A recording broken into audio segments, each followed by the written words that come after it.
Hello badminton fans and welcome to this Yonex Duora 10LT Badminton Racket review, and this is racket test number 657.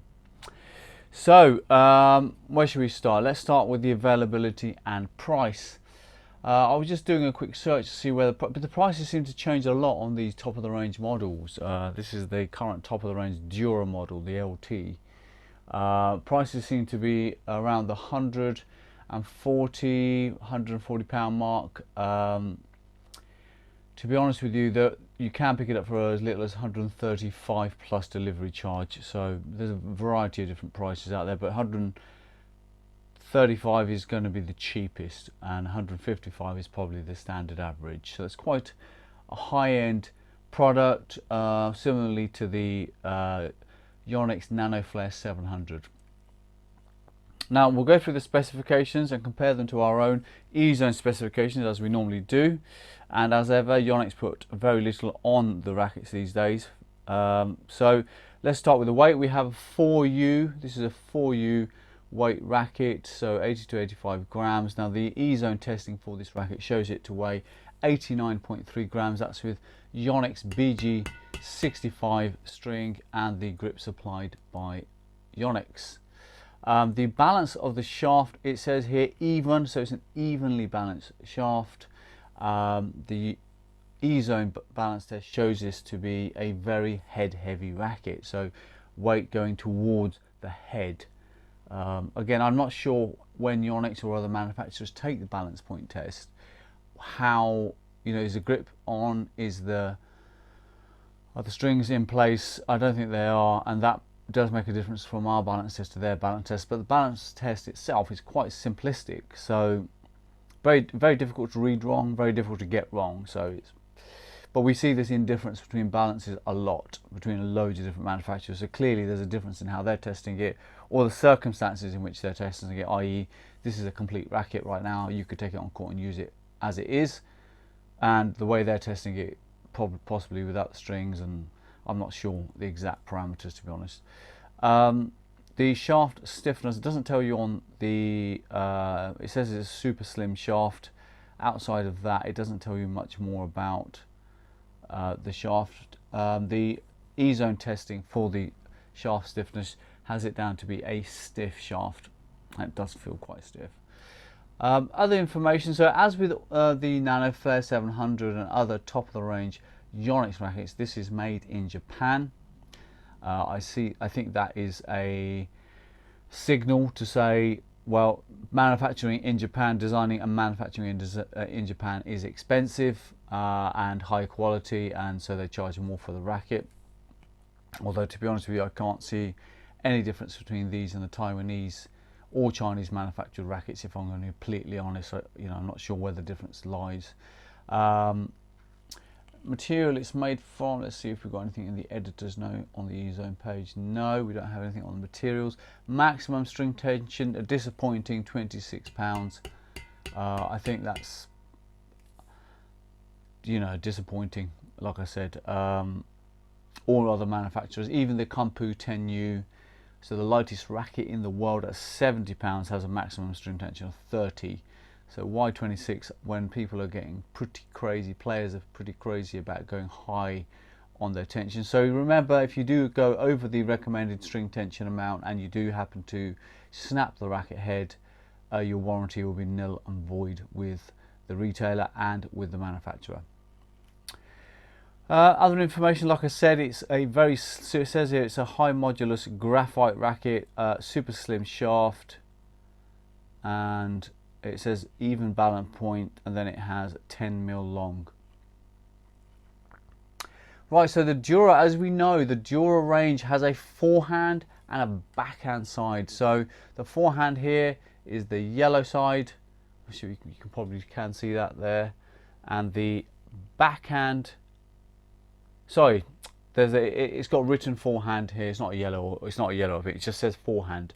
So you would strike it with this side, where it's written forehand. It's not color coordinated. Forget that remark. It's forehand on this side, and then you would just naturally turn to take your backhand from the other side. In terms of design, well, a typical Yonex affair, brighter colours than we're used to seeing on Yonex. So a bright sort of pinky purple with a luminous yellowy green, and that's with the backdrop of a black gloss paint finish. Quite nicely done, really well executed. Everything is clear as crystal, as you can imagine. It's excellent quality, as you would expect from Yonex, and all their other rackets are all very well manufactured. Take a look at these close-up images and see what you think of the design for yourself.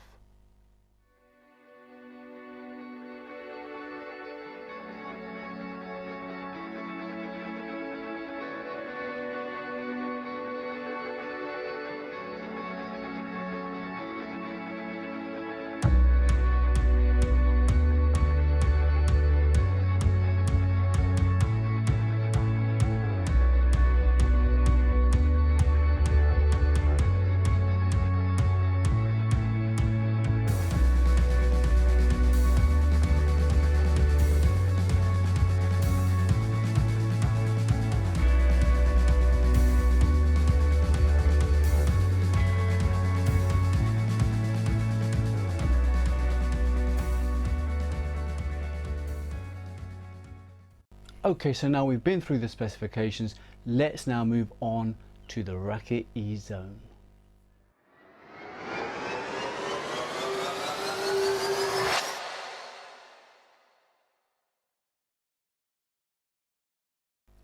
Okay, so before we start our E-zone testing, what do you need to know about how we test our rackets? Well, first of all, we use the same shuttles. The Yonex AS30s on all tests.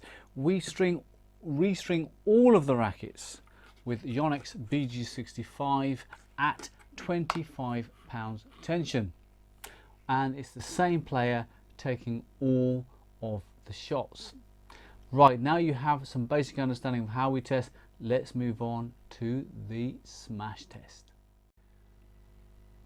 The smash shot that you're seeing here, and for all of the rackets we've tested within Badminton Racket Reviews E-zone, we take generally 6 shots. We take the 2 highest racket shuttle speeds, and we average those to give us a overall speed. If those two readings are not within a certain percentage of each other, we then retake the entire test.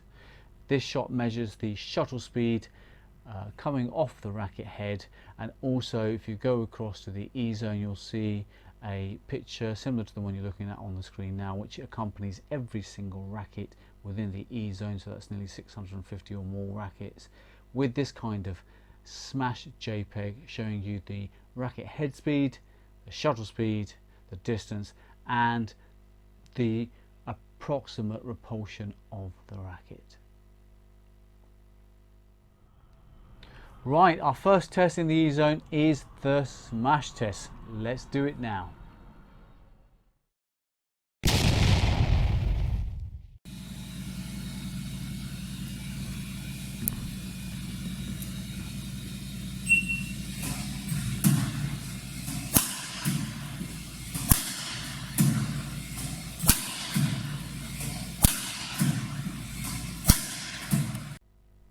Okay, it's time now for a E-zone maneuver test.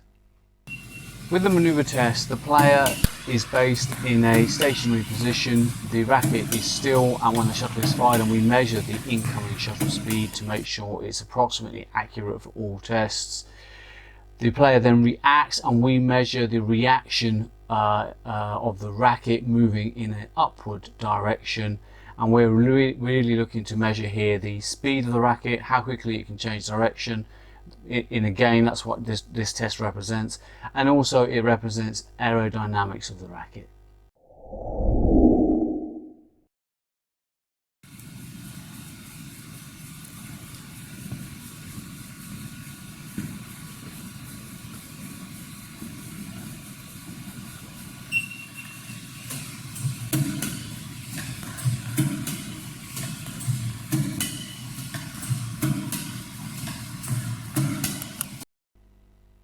Okay, now we want to see how good this racket is at controlling the shuttlecock. Let's go across to the E-zone control test. The E-zone control test is a simple test. It's we've had a lot of comments about this test. The first thing you should know is that 14 shots in total are taken, not just what you see on camera. The player is aiming for the green bucket, which scores the highest. The grey bucket scores slightly less, and anything in the net or out scores nothing at all. Now, the same rules apply on this test as they do on any other court test. It's the same shuttle, it's the same strings, same tension, same player. Now we have retaken the test with the same rackets to see what kind of variation we get, and we generally find that the results are within 10 to 12% of each other. So the test is not that bad, and it is generally very hard to come up with a control test that's better than this. We've tried. So, but if any of you have any suggestions on how we should proceed with control tests in the future, please do give constructive answers that are helpful.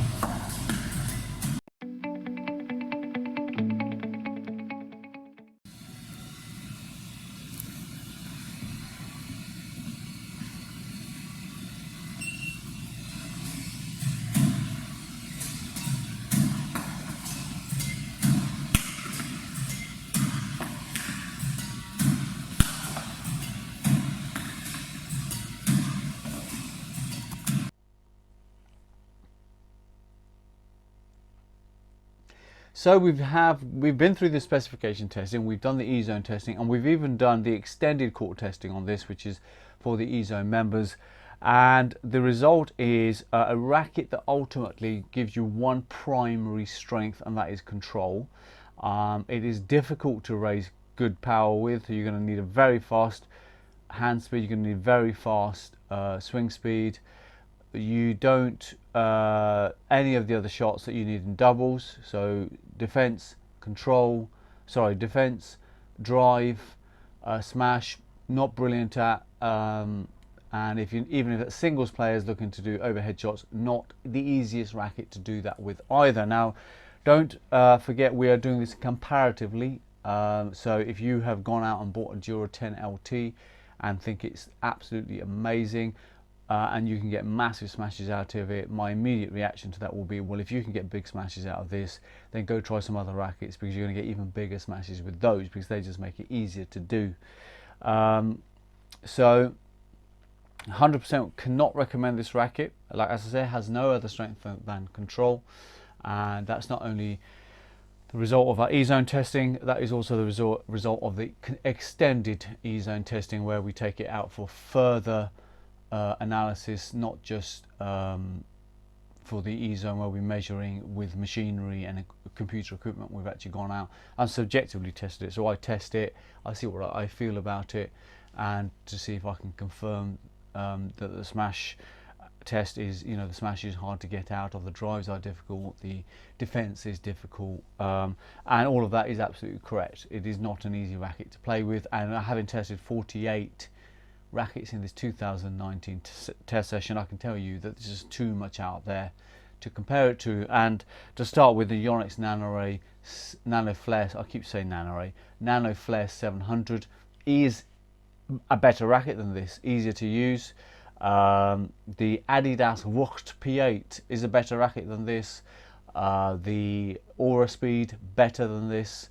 The King K9 better than this. The Goose and Gravitas, and we carry on. I think you got the impression. Mizuno JPX, all of them I'd prefer to this. So 100% thumbs down. No real strengths in the racket. Don't really understand why the Duora exists, because supposedly the Nano Flare is an even balanced racket. The Astrox is a head heavy racket, so not sure what the Duora, but anyway, the Duora has had popularity, hence the range continues. I hope you found that helpful in your decision making process. As ever, as with all the videos, please leave reviews if you have used this Duora 10LT. If you're an E-zone member, thousands of people visiting the E-zone now, please leave a review on the E-zone. We don't have anywhere near enough people leaving reviews there. Build a community and allow other people to benefit from your experiences, as we are here with these videos. And if you're not an eZone member, if you don't know what the eZone is, there is a video tour following this video, so you get a better understanding of what we're actually going on about. If you're not an eZone member, don't intend to become one, then please leave a Yonex, please leave your review of the Yonex Duora 10LT on any of our social platforms. We monitor them fairly carefully, so if you are getting unnecessary abuse from leaving your views, we will stop that from happening, because we're not like the forums. We do administer our sites a little bit tighter than that, so you do get to we do want people to be able to come and say what they feel, even if it's completely contradictory to what everybody else feels. You have to allow that opinion. It's very, very important.